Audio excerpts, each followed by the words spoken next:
ఓం శాంతి. ఈరోజు మురళి డేట్ 15 ఫిబ్రవరి 2025.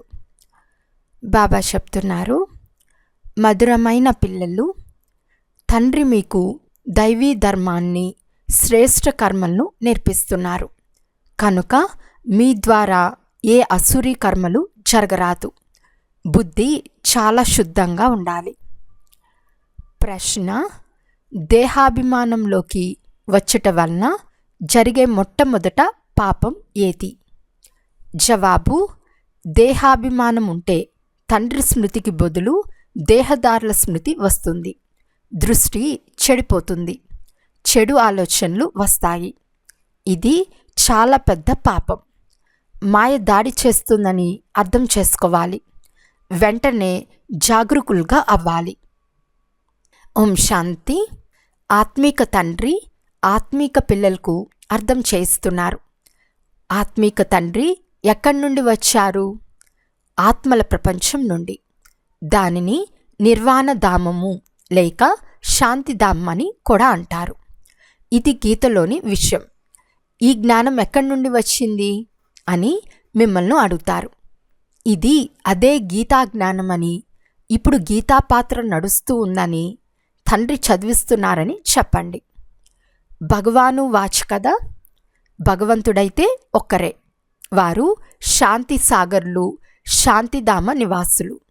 మనం కూడా అక్కడే ఉండేవారం. తండ్రి అర్థం చేస్తున్నారు, ఇది పతిత ప్రపంచం, పాపాత్ముల తమో ప్రధాన ప్రపంచం. ఆత్మలమైన మనమంతా ఈ సమయంలో తమో ప్రధానంగా ఉన్నామని కూడా మీకు తెలుసు. 84 జన్మల చక్రంలో తిరిగి సతోప్రధానం నుండి ఇప్పుడు తమో ప్రధానంలోకి వచ్చాము. ఇది పాత ప్రపంచము లేక కలియుగ ప్రపంచం కదా. ఈ పేర్లన్నీ ఈ సమయంలోనివే. పాత ప్రపంచం తర్వాత మళ్ళీ కొత్త ప్రపంచం వస్తుంది. ప్రపంచం ఎప్పుడు పరివర్తన కావలసి ఉండనిదో అప్పుడు మహాభారత యుద్ధం జరిగిందని, అప్పుడే తండ్రి వచ్చి రాజయోగాన్ని నేర్పించారని కూడా భారతవాసులకు తెలుసు. కేవలం తప్పు ఎక్కడ జరిగింది? ఒకటేమో కల్పం ఆయువును మర్చిపోయారు. రెండవది గీతా భగవంతుని కూడా మర్చిపోయారు. కృష్ణుణ్ణి గాడ్ ఫాదర్ అని అనలేము. ఆత్మ గాడ్ ఫాదర్ అని అంటుంది. అందువలన వారు నిరాకారులు. నిరాకార తండ్రి ఆత్మలకు చెప్తున్నారు, నన్ను స్మృతి చేయండి, నేనే పతిత పావనుణ్ణు. నన్ను మీరు ఓ పతిత పావన అని కూడా పిలుస్తారు. కృష్ణుడు దేహదారి కదా. నాకైతే ఏ దేహము లేదు. నేను నిరాకారుణ్ణు. మనుషుల తండ్రిని కాదు, ఆత్మల తండ్రిని. ఇది పక్కా చేసుకోవాలి. క్షణక్షణం ఆత్మలైన మనం ఈ తండ్రి అంటే బ్రహ్మ ద్వారా వారసత్వం తీసుకుంటాము. ఇప్పుడు 84 జన్మలు పూర్తయినవి. ఇప్పుడు తండ్రి వచ్చారు కనుక బాబా బాబా అని అంటూనే ఉండాలి. బాబాను చాలా స్మృతి చేయాలి. కల్పమంతా దేహదారి తండ్రిని స్మృతి చేశారు. ఇప్పుడు ఆత్మల తండ్రి వచ్చారు. మానవ సృష్టి నుండి సర్వాత్మలను వాపస్ తీసుకెళ్తారు. ఎందుకంటే రావణ రాజ్యంలో మనుషులందరూ దుర్గతిలో ఉన్నారు. కనుక ఇప్పుడు తండ్రిని స్మృతి చేయాలి. ఇది రావణ రాజ్యం అని కూడా మనుషులెవ్వరికీ తెలియదు. రావణుని అర్థమే తెలియదు. కేవలం దసరా పండుగను ఆచరించే ఒక ఆచారం మాత్రం ఏర్పడింది. మీలో కూడా ఎవరికీ అర్థం తెలిసేది కాదు. ఇప్పుడు ఇతరులకు అర్థం చేయించేందుకు మీకు జ్ఞానం లభించింది. ఒకవేళ ఇతరులకు అర్థం చేయించలేకుంటే స్వయం అర్థం చేసుకోలేదని భావించాలి.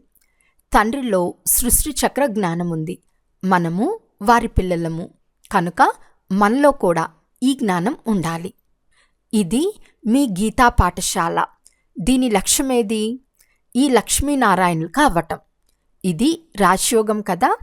ఇది నరు నుండి నారాయణునిగా, నారి నుండి శ్రీలక్ష్మిగా అయ్యే జ్ఞానము. వారు కూర్చుని కథలు వినిపిస్తారు. ఇక్కడైతే మనం చదువుకుంటాము. మనకు తండ్రి రాజయోగాన్ని నేర్పిస్తున్నారు. కల్పంలోని సంగం యుగంలో నేర్పిస్తారు. తండ్రి చెప్తారు, నేను పాత ప్రపంచాన్ని పరివర్తన చేసి కొత్త ప్రపంచాన్ని తయారు చేసేందుకు వచ్చాను. కొత్త ప్రపంచంలో వీరి రాజ్యం ఉండేది. పాత ప్రపంచంలో ఆ రాజ్యం లేదు. మళ్ళీ తప్పకుండా వస్తుంది. చక్రంనైతే తెలుసుకున్నారు. ముఖ్యమైన ధర్మాలు 4. ఇప్పుడు దైవీ ధర్మం లేనేలేదు. దైవీ ధర్మం భ్రష్టమైపోయింది. దైవీ కర్మలు కూడా భ్రష్టమైపోయాయి. ఇప్పుడు మళ్ళీ మీకు శ్రేష్టమైన దైవీ ధర్మం, శ్రేష్ట కర్మలు బాబా నేర్పిస్తున్నారు. కనుక మా ద్వారా ఈ అసురీ కర్మలు జరగటం లేదు కదా, మాయ కారణంగా చెడు సంకల్పాలేవి రావటం లేదు కదా, చెడు దృష్టి లేదు కదా అని స్వయంపై గమనం ఉంచుకోవాలి. ఎవరికైనా చెడు దృష్టి ఉండటం లేక చెడు ఆలోచనలు రావటం గమనిస్తే వారిని వెంటనే హెచ్చరించాలి. వారితో మీరు కలిసిపోరాదు. మీలో మాయ ప్రవేశించిన కారణంగా ఇలాంటి చెడు ఆలోచనలు వస్తున్నాయని వారిని హెచ్చరించాలి. యోగంలో కూర్చున్నప్పుడు తండ్రి స్మృతికి బదులు ఎవరి దేహంపైనైనా ఆలోచనలు వెళ్తే మాయతో యుద్ధం జరుగుతుందని, నేను పాపం చేస్తున్నానని అర్థం చేసుకోవాలి. దీని కొరకు చాలా శుద్ధమైన పవిత్రమైన బుద్ధి అవసరం. వేలాకోలం వల్ల కూడా చాలా నష్టం సంభవిస్తుంది. కనుక మీ నోటి ద్వారా సదా శుద్ధమైన మాటలే వెలువడాలి. చెడు మాటలు వెలువడరాదు. వేలాకోలం మొదలైనవి కూడా చేయరాదు. తమాషాకు అన్నాను అని కూడా అనరాదు. అది కూడా నష్టకారకంగా అయిపోతుంది. వికారి వాసనలు ఉండు విధంగా తమాషాలు కూడా చేసుకోరాదు. చాలా హెచ్చరికగా ఉండాలి. దిగంబరుల ఆలోచనలు వికారాల వైపుకు వెళ్ళవని మీరు భావిస్తారు. వారు వేరుగానే ఉంటారు. కానీ యోగం ద్వారా తప్ప కర్మేంద్రియాల చంచలత ఎప్పుడూ తొలగదు. కామశత్రువు ఎటువంటిదంటే యోగం సరిగ్గా లేకుంటే ఎవరినైనా చూసినప్పుడు చంచలత తప్పకుండా వస్తుంది. మిమ్మల్ని మీరు పరీక్ష చేసుకోవలసి ఉంటుంది. సదా తండ్రి స్మృతిలోనే ఉంటే ఇలాంటి జబ్బులేవి ఉండవు. యోగంలో ఉండటం వలన ఈ జబ్బులు రావు. సత్యుగంలో ఎలాంటి మురికి ఉండదు. చంచలమయ్యేందుకు అక్కడ రావణుని చంచలత్వమే ఉండదు. అక్కడ యోగి జీవితం ఉంటుంది. ఇక్కడ కూడా స్థితి చాలా పక్కాగా ఉండాలి. యోగబలం ద్వారా ఈ జబ్బులన్నీ సమాప్తమైపోతాయి. కానీ ఇందులో చాలా శ్రమ ఉంది. రాజ్యం తీసుకోవటం పిన్నమ్మ ఇల్లేమీ కాదు. పురుషార్థమైతే చెయ్యాలి కదా. భాగ్యంలో ఏముంటే అది లభిస్తుందని భావించరాదు. ధారణ చేయకుంటే పనికి రాని పదవికి అనగా చాలా చిన్న పదవికి యోగ్యులుగా అవుతారు. పాఠాంశాలు చాలా ఉంటాయి కదా. కొందరు డ్రాయింగ్లో, కొందరు ఆటల్లో మంచి మార్కులు తీసుకుంటారు. అవి సాధారణ పాఠాంశాలు. అలాగే ఇక్కడ కూడా అటువంటి పాఠ్యాంశాలు ఉన్నాయి. ఏదో ఒక పదవి లభిస్తుంది, కానీ సామ్రాజ్యం లభించదు. సర్వీస్ చేస్తే సామ్రాజ్యం లభిస్తుంది. దాని కొరకు చాలా శ్రమ చేయాలి. ఎలాగైతే అందరికీ ఆహారం జీర్ణం ఎలా అవ్వదో అలా చాలామంది బుద్ధిలో కూర్చోదు. వారికి ఉన్నత పదవి పొందే ధైర్యం ఉండదు. దీనికి కూడా అనారోగ్యమని అంటారు కదా. మీరు ఏ విషయం చూస్తున్నా చూడనట్లు ఉండండి. ఆత్మీక తండ్రి స్మృతిలో ఉండి ఇతరులకు దారి చూపించాలి. అందులకు ఊతకర్రగా అవ్వాలి. మీరు దారి తెలుసుకున్నారు. మహారథులుగా ఎవరుంటారో వారి బుద్ధిలో రచయిత, రచనల జ్ఞానం, ముక్తి, జీవన్ముక్తుల జ్ఞానం తిరుగుతూ ఉంటుంది. మహారథి పిల్లల స్థితిలో కూడా రాత్రికి పగలుకు ఉన్నంత వ్యత్యాసం ఉంటుంది. కొన్ని చోట్ల కొంతమంది చాలా ధనవంతులుగా అవుతారు, కొంతమంది చాలా పేదవారిగా అవుతారు. రాజ్య పదవిలో వ్యత్యాసం ఉంటుంది కదా. కానీ అక్కడ రావణుడు లేనందున దుఃఖం ఉండదు. కానీ సంపదలో అయితే వ్యత్యాసం ఉంటుంది. సంపద వలన సుఖం లభిస్తుంది. ఎంతగా యోగంలో ఉంటారో అంత ఆరోగ్యం చాలా బాగుంటుంది. కష్టపడాలి. చాలామంది నడవడికలు అజ్ఞాని మనుషుల వలె ఉంటాయి. అటువంటి వారు ఎవ్వరికీ కళ్యాణం చేయలేరు. పరీక్షలు జరిగినప్పుడు ఎవరు ఎన్ని మార్కులతో పాస్ అవుతారో తెలుస్తుంది. ఆ సమయంలో అయ్యో అయ్యో అని బాధపడవలసి వస్తుంది. బాప్ అంటే తండ్రి, దాదా అంటే అన్న, ఇరువురూ ఎంతగానో అర్థం చేయిస్తూ ఉంటారు. కళ్యాణం చేసేందుకే తండ్రి వచ్చారు. స్వయానికి కూడా కళ్యాణం చేసుకోవాలి, ఇతరుల కళ్యాణం కూడా చేయాలి. మీరు వచ్చి పతితులైన మాకు పావనులయ్యే మార్గాన్ని తెలపండి అని తండ్రిని పిలిచారు. కనుక తండ్రి శ్రీమతంను ఇస్తున్నారు. మీరు స్వయాన్ని ఆత్మగా భావించి దేహాభిమానం వదిలి నన్ను స్మృతి చేయండి. ఇది ఎంత సహజమైన ఔషధం. మేము కేవలం ఒక భగవంతుడైన తండ్రిని మాత్రమే అంగీకరిస్తాము అని ఇతరులకు చెప్పండి. వారు చెప్తున్నారు, పతితులైన మమ్మల్ని మీరు వచ్చి పావనంగా చేయమని నన్ను పిలిచినందున నేను రావాల్సి వస్తుంది. బ్రహ్మ నుండి మీకు ఏమీ లభించదు. అతను అన్న మాత్రమే, తండ్రి కాదు. తండ్రి నుండి అయితే వారసత్వం లభిస్తుంది, బ్రహ్మ నుండి వారసత్వం లభించదు. నిరాకార తండ్రి ఇతని ద్వారా ఆత్మలైన మనల్ని దత్తు తీసుకుని చదివిస్తారు, ఇతన్ని కూడా చదివిస్తారు. బ్రహ్మ నుండి లభించేది ఏమీ లేదు. వారసత్వం ఇతని ద్వారా తండ్రి నుండే లభిస్తుంది. ఇచ్చేవారు వారొక్కరే, మహిమ వారికే ఉంది. సర్వుల సద్గతి దాత వారే. ఈ బ్రహ్మ పూజుడి నుండి మళ్ళీ పూజారిగా అవుతాడు. సత్యుగంలో ఉండేవాడు తర్వాత మళ్ళీ 84 జన్మలను అనుభవించి ఇప్పుడు పతితమయ్యాడు. మళ్ళీ పూజునిగా పావనంగా అవుతున్నాడు. మనం తండ్రి ద్వారా వింటాము, మనుషుల ద్వారా వినటం లేదు. మనుషులది భక్తి మార్గం, ఇది ఆత్మిక జ్ఞాన మార్గం. జ్ఞానం కేవలం ఒక్క జ్ఞానసాగరుని వద్ద మాత్రమే ఉంది. మిగిలిన ఈ శాస్త్రాలు మొదలైనవన్నీ భక్తి మార్గంలోనివి. శాస్త్రాలు మొదలైనవి చదవటం ఇవన్నీ భక్తి మార్గంలోని సాంప్రదాయాలు. జ్ఞానసాగర్లు ఒక్క తండ్రి మాత్రమే. జ్ఞాన నదులైన మనం జ్ఞానసాగరం నుండి వెలువడిన వారము. అక్కడ ఉండేది నీటి సాగరము, నీటి నదులు. పిల్లలకు ఈ విషయాలన్నీ గుర్తుండాలి. అంతర్ముఖులుగా ఈ బుద్ధిని నడిపించాలి. స్వయాన్ని సరిచేసుకునేందుకు అంతర్ముఖులయ్యి స్వయాన్ని చెక్ చేసుకోండి. ఒకవేళ నోటి నుండి ఏవైనా చెడు మాటలు వెలువడినా లేక చెడు దృష్టి కలిగినా వెంటనే మా నోటి నుండి చెడు మాటలు ఎందుకు వచ్చాయి, మాకు చెడు దృష్టి ఎందుకు కలిగింది అని స్వయానికి చివాట్లు పెట్టుకోవాలి. తమకు తామే చంపదెబ్బలు కూడా వేసుకోవాలి. క్షణక్షణం హెచ్చరించుకోవాలి.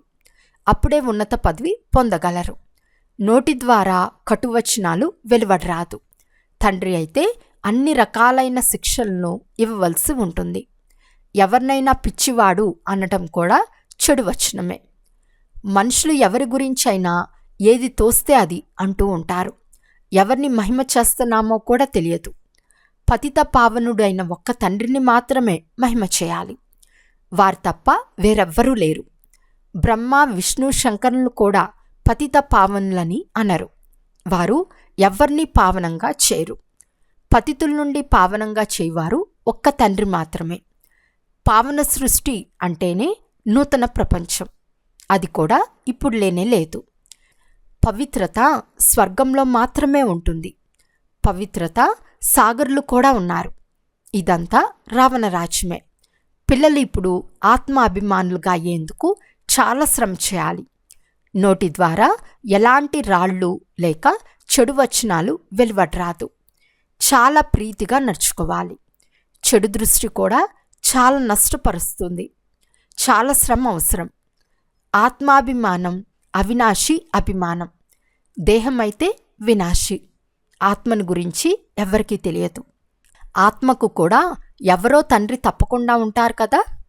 అందరూ సోదరులే అని కూడా అంటారు. మరి అందరిలో పరమాత్ముడైన తండ్రి ఎలా వీరాశమానమై ఉంటారు? అందరూ తండ్రులు ఎలా అవ్వగలరు? ఇంత మాత్రం తెలివి కూడా లేదు. సర్వుల తండ్రి ఒక్కరే. వారి నుండే వారసత్వం లభిస్తుంది. వారి పేరు శివుడు. శివరాత్రి కూడా జరుపుకుంటారు.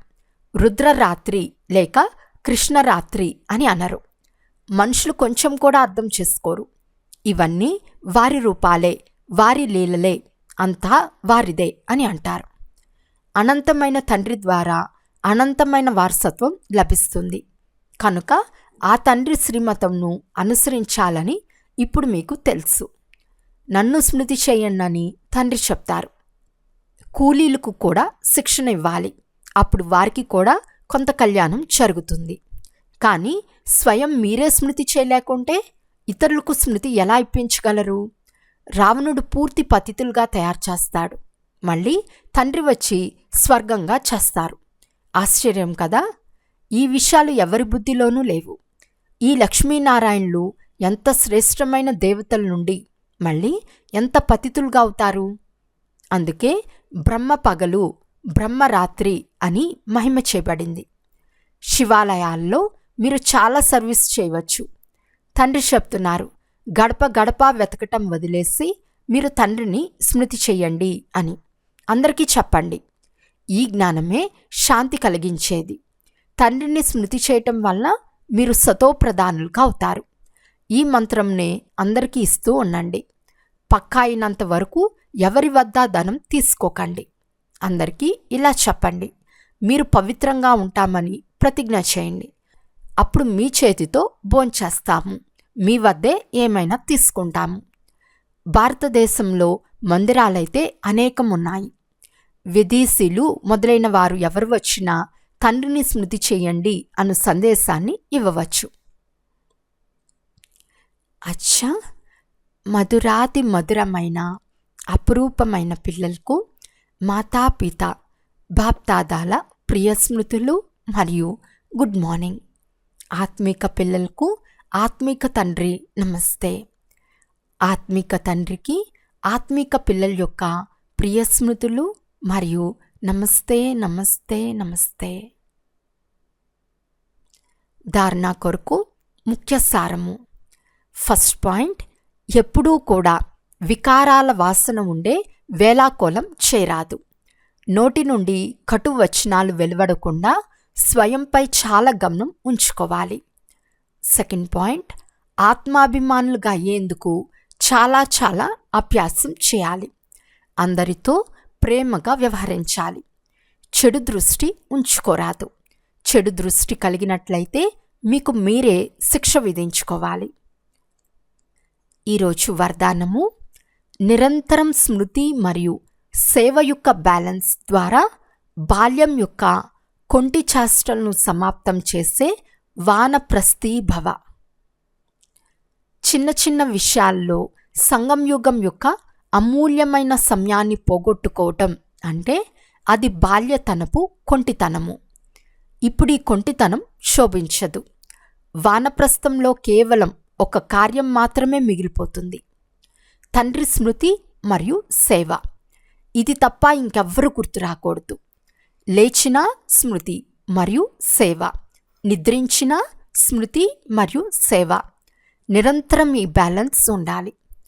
త్రికాలదర్శులుగా అయి బాల్యంలోని విషయాలు లేక బాల్యం యొక్క సంస్కారాలు సమాప్తి సమారోహం జరుపుకోండి. అప్పుడు వానప్రస్థీలు అని అంటారు. స్లోగన్, సర్వప్రాప్తులతో సంపన్న ఆత్మల గుర్తు సంతుష్టత. సంతుష్టంగా ఉండండి మరియు సంతుష్టపరచండి. అచ్చా, ఓం శాంతి.